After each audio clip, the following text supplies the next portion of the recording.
Hello, everyone. This is a recap of Blue Archive's Summer Skies wish list. Let's get into it.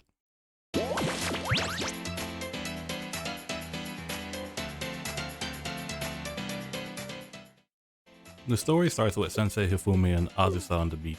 Hifumi wonders why Azusa doesn't seem very excited, especially since it's her first time ever seeing the ocean.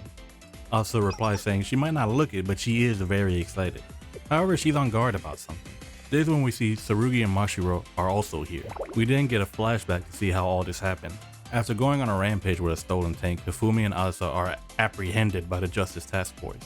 When Hasumi learns that they originally only wanted to borrow the tank so they could go to the ocean, he then rightfully asks why wouldn't they just use public transportation instead. But Hifumi responds saying the tank is essential for the perfect beach experience. Hasumi and Azusa don't understand what she means, but Mashiro seems to agree that a summer at the beach with friends and a tank is every girl's dream, obviously. A sudden loud noise is heard by everyone, and a few seconds later, Tsurugi bursts through the wall like the Kool-Aid Man. Hasumi notices how excited Tsurugi seems to be after overhearing their conversation, so she decides Hifumi can borrow the tank under the conditions that she brings Tsurugi and Mashiro along, but also needs to complete a list of goals with photo evidence while they are on vacation. Back on the beach now, Hifumi mentions she asked Sensei to join them, so Sensei could hopefully help them complete their list of goals. Hifumi is worried they're going to be tortured if they end up failing their tasks, but Azusa on the other hand is skeptical of the Justice Task Force and thinks they're plotting something against them. Hifumi hands the camera to Sensei and begins their first goal on the list, which is building a sandcastle and sunbathing. Hifumi shows Tsurugi how to build a sandcastle, but it quickly gets destroyed by thugs who claim they own the beach. Tsurugi gets enraged and attacks the thugs. After their fight, the thugs retreat, but Tsurugi begins to worry if she ruined the mood. But Sensei praises her for protecting them against the thugs, which cheers her up. Hifumi goes to check on how Azusa and Mashiro are doing with their sandcastle, but realizes they went overboard and took the castle part a bit too literally. Hifumi asks why they didn't make a smaller one, but Azusa claims this is the smallest they could make it, while still having a tactical vantage point for defense against enemies. Hifumi thinks they should be having more fun, especially since they don't have to worry about the thugs anymore. But as soon as she says that, the thugs appear with backup this time. The girls beat the thugs again. However, the fight ended up destroying Azusa and Mashiro's sandcastle. But they don't seem to be too upset about it, since they could just build it again if they really wanted to. Hifumi is glad they took a picture of it before it was wrecked, but they still need a picture of them sunbathing. Sensei chimes in to say they already took a picture of the thugs sunbathing. When she takes a look at it, the thugs look less like they're sunbathing and more like they've been buried alive. Hifumi moves on to the next goal on the list, which is learning how to swim. But when she checks with everyone, they all say they already know how to swim. Azusa thinks they were set up with an impossible task, but Hifumi decides since they just need a picture, they can just pretend. They ask if Mashiro is okay with the suggestion, and she agrees that it should be fine. Probably. When Hifumi says they'll have Sensei hold someone's hands while they pretend to swim in shallow water, Mashiro, Azusa, and Tsurugi immediately begin to act as if they can't swim and start crying out for Sensei's help. The thugs appear again, believing this is their time to strike since they see 3 of the girls drowning, but as soon as they approach, the girls quickly get up from the knee-high water and attack the thugs. They beat the thugs, again, and leave them floating in the water. Hifumi and Azusa decide they should move on to the next goal, which is getting something to eat at the beach shack. When they arrive at the shack, they run into Izumi, who is acting as a manager because the real one is currently out sick. The girls begin to order their food from the menu, and Sensei tries to warn the girls about Izumi's cooking. Thankfully, however, the thugs show up again, but they're not here for the girls this time.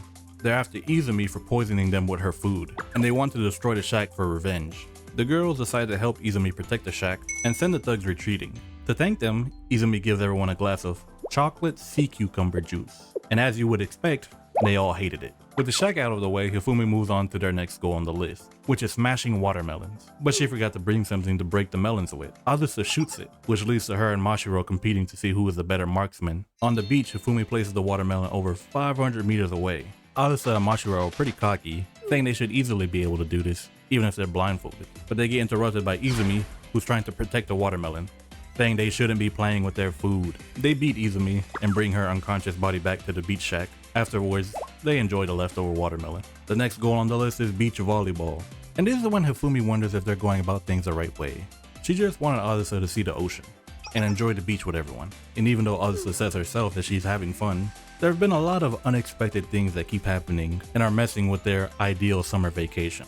Hifumi is even expecting the thugs to show up at any moment now. And as if she can see the future right on cue, the thugs appear yet again, and they beat them yet again.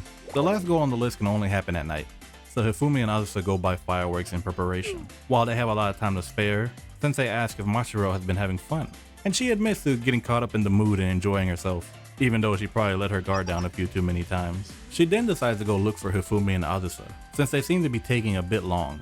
Sensei then asks the same question to Tsurugi, and she says it was different from what she expected, and different from how it's described in the books she reads. So she isn't sure if the feeling she was having was fun, but it seemed to be the right type of experience to her. In response, Sensei tells her that she shouldn't value her experiences based on right or wrong, because her experiences are her own, so they should always be considered valid. Tsurugi is about to tell Sensei something, but gets interrupted by Hifumi and Azusa returning with the fireworks, which gets her a bit angry. A little later, they notice the only other people on the beach are the thugs from earlier. Mashiro and Azusa consider attacking them first this time, but Sensei and Hifumi believe they should just leave them be. While they're talking, the thugs begin to light their own fireworks into the night sky. Mashiro and Azusa don't want to be outdone, so they start lighting their fireworks as well. This goes on for a bit, until the thugs send a firecracker towards Sensei and the girls. The girls retaliate, which ends up becoming a war of fireworks. For the final time, the girls beat the thugs once again. Hifumi realizes she forgot to take a picture of the fireworks, but before she can even start to worry, Sensei shows her the pictures they were able to take before the fight. Since they were responsible for the mess, they started to clean the beach from all the trash left by the fireworks. By the time they were finished cleaning the beach and loading their belongings onto the tank, the sun was already up. Tsurugi, Mashiro, and Azusa are sleeping in the tank after an exhausting night. Unfortunately, Hifumi is still awake, because she has to drive the tank back home. The next day, Sensei goes to visit the Justice Task Force, where they meet Hasumi, and she's thankful that Sensei participated in the trip. She also says Tsurugi seems to be in a much better mood now, and even Mashiro seems to have gotten a bit calmer after returning from the trip. Hasumi wonders if the list she made helped everyone to enjoy the trip. Sensei tells her the girls sometimes worried too much about the list, but they were still able to have fun. Hasumi wants Sensei to tell them next time they won't have to worry about a list. And right before she's about to leave, Sensei tells her that it would be nice if she could join them next time. She agrees, even if she can't leave Trinity for long. She would like to go someday. And the list she gave them were things that she would often daydream about doing, and would like to do one day when she gets a chance. The story ends with Hasumi and Sensei looking at the pictures, admiring how much fun everybody seems to be having in them.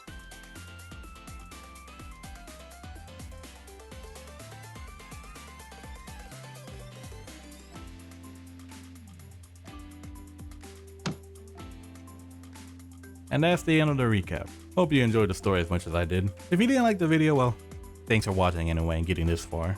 But if you did, it would be greatly appreciated if you like, comment, subscribe, all that good stuff. And most importantly, be safe. Bye bye.